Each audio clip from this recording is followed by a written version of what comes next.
This video will illustrate the ease of mounting a Dings 70 series brake versus a Stearns 87000. You will see that you can mount a Dings brake to a motor in half the time it takes to mount a Stearns brake. This Dings advantage will greatly reduce your production labor costs. Brake covers need to be removed to mount the brake to the motor.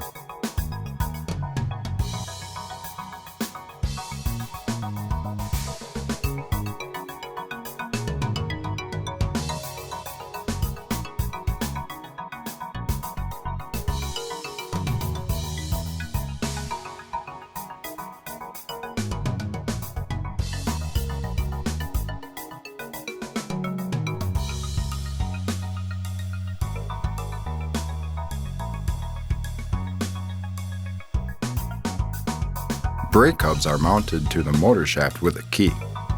The hub must be located a specific distance from the motor face and the set screws must be tightened. Manuals from each brake manufacturer will specify the distance that the hub needs to be from the face of the motor, along with the torque specifications of the set screws.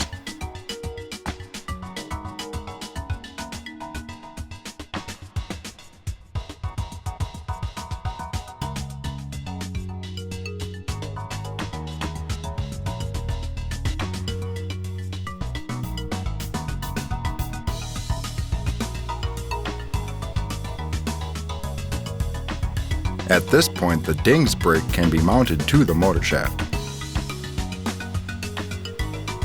The friction disc splines are aligned with the hub splines and the brake is attached to the motor face. The mounting register will align the brake to the motor.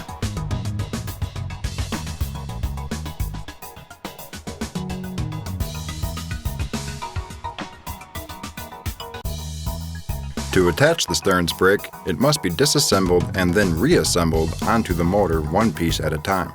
This is because the Stearns friction discs, stationary disc, and pressure plate cover a portion of the mounting holes, preventing the mounting bolts from passing through and securing the brake to the motor.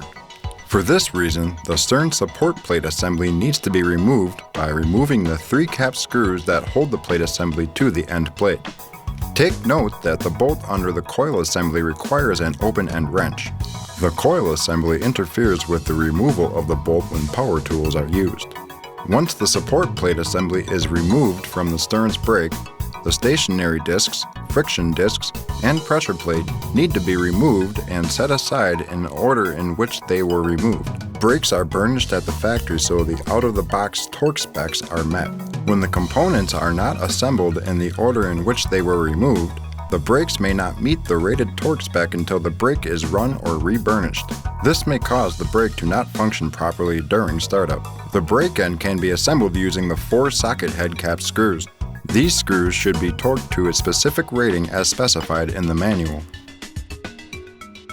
Assemble the friction discs, stationary discs, and pressure plate onto the brake hub.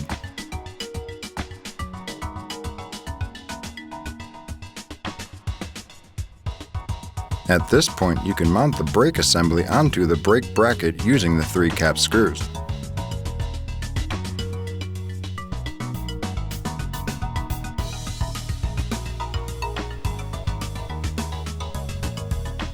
Now the brake coils for both the Dings and the Stearns brake need to be connected to the power source. The power leads can be routed externally or routed through the internal wire outlet and motor windings into the motor conduit box. The brake cover can be installed using the fasteners.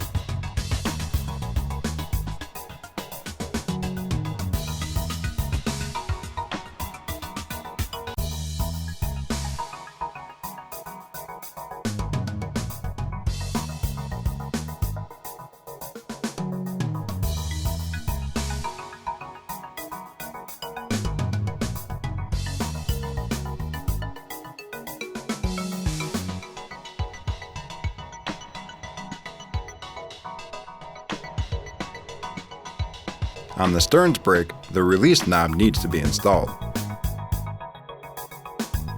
Both brakes are now ready for service.